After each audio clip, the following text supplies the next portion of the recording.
नमस्कार दोस्तों, आप सभी का हमारे चैनल पे दिल से स्वागत है। दोस्तों, आज हम एक ऐसे विषय के बारे में बात करने वाले हैं जो आपकी पूरी जिंदगी बदल सकता है, और वो विषय है फाइनेंशियल लिटरेसी। बहुत सारे लोग पैसे कमाते तो हैं, लेकिन फिर भी जीवन भर पैसों की कमी से जूझते रहते हैं, जबकि कुछ लोग थोड़ी सी कमाई में भी धीरे धीरे अमीर बन जाते हैं। तो आखिर ऐसा क्यों होता है? इसका सबसे बड़ा कारण है फाइनेंशियल लिटरेसी। आज इस वीडियो में हम समझेंगे फाइनेंशियल लिटरेसी क्या है, इसे कैसे समझा जाए, एक आम आदमी इसे कैसे बढ़ा सकता है, प्रोफेशनल और आम आदमी के बीच इसका अंतर, और कैसे फाइनेंशियल लिटरेसी आपको फाइनेंशियल फ्रीडम तक पहुंचा सकती है। तो चलिए शुरू करते हैं। फाइनेंशियल लिटरेसी क्या है? सरल भाषा में कहें तो पैसे को समझने और सही तरीके से इस्तेमाल करने की क्षमता को फाइनेंशियल लिटरेसी कहते हैं। इसमें शामिल होता है पैसे कमाना, पैसे बचाना, पैसे को सही जगह निवेश करना, खर्च को कंट्रोल करना और भविष्य की प्लानिंग करना। अगर कोई व्यक्ति पैसे को समझदारी से मैनेज करना जानता है तो वो फाइनेंशियली लिटरेट कहलाता है। फाइनेंशियल लिटरेसी को कैसे समझें? इसे समझने के लिए एक छोटी सी बात याद रखिए, कमाई से ज्यादा जरूरी है समझदारी।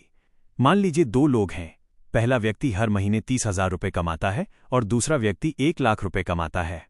लेकिन अगर 30,000 रुपये कमाने वाला व्यक्ति खर्च कंट्रोल करता है, हर महीने निवेश करता है और पैसे को बढ़ाना जानता है, तो कुछ साल बाद वही व्यक्ति आर्थिक रूप से मजबूत बन सकता है।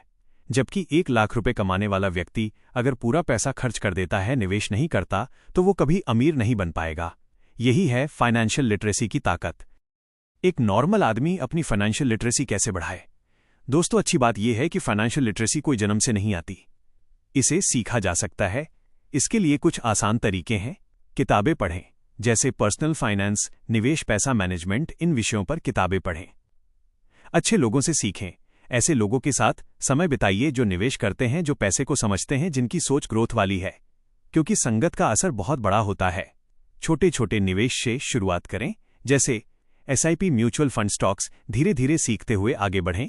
खर्च पर कंट्रोल रखें। एक नियम याद रखिए, income minus investment equals expense, यानी पहले निवेश करें फिर खर्च करें। प्रोफेशनल और नॉर्मल आदमी में फाइनेंशियल लिटरेसी का अंतर। अब सवाल आता है, एक CA या फाइनेंशियल प्रोफेशनल और एक आम आदमी में क्या फर्क होता है? फर्क होता है ज्ञान और सोच का। प्रोफेशनल क्या करता है? टैक्स प्लानिंग समझता है, निवेश के ऑप्शन समझता है, रिस्क और रिटर्न का बैलेंस जानता है, लंबी अवधि की रणनीति बनाता है। आम आदमी क्या करता है? बिना समझे निवेश करता है, दूसरों की सलाह पर पैसा लगाता है, डर के कारण निवेश नहीं करता है। इसलिए कई बार कम कमाने वाला व्यक्ति भी अमीर बन जाता है और ज्यादा कमाने वाला व्यक्ति भी आर्थिक रूप से कमजोर रहता है। फाइनेंशियल लिटरेसी के बाद निवेश की रणनीति कैसे बनाएं? जब आपको पैसे की समझ आ जाती है तो अगला कदम होता है इन्वेस्टमेंट स्ट्रैटेजी। इसके लिए 3 चीजें जरूरी हैं। गोल, आपका लक्ष्य क्या है? घर खरीदना, बच्चों की पढ़ाई, रिटायरमेंट। टाइम, आप कितने समय के लिए निवेश कर रहे हैं? 5 साल, 10 साल, 20 साल।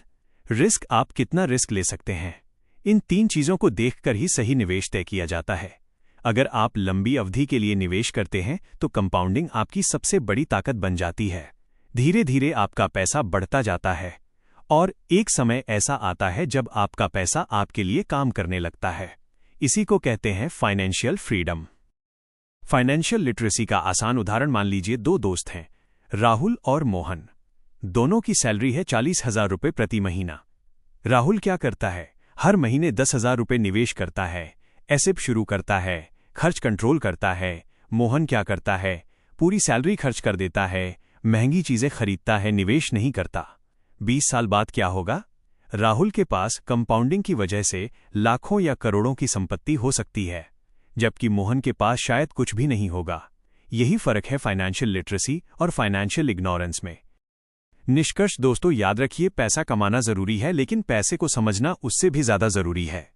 अगर आप पैसे को समझते हैं, सही जगह निवेश करते हैं और धैर्य रखते हैं तो आप भी एक दिन फाइनेंशियल फ्रीडम जरूर हासिल कर सकते हैं। अगर आपको यह जानकारी उपयोगी लगी हो और आप इसी प्रकार के मोटिवेशनल, फाइनेंशियल और निवेश से जुड़े ज्ञानवर्धक कंटेंट सुनना चाहते हैं तो हमारे चैनल को सब्सक्राइब जरूर करें और वीडियो को लाइक करना बिल्कुल न भूलें, क्योंकि आपका एक लाइक और सब्सक्राइब हमें ऐसे ही ज्ञानवर्धक वीडियो बनाने की प्रेरणा देता है। धन्यवाद दोस्तों, जल्द मिलेंगे अगले वीडियो में।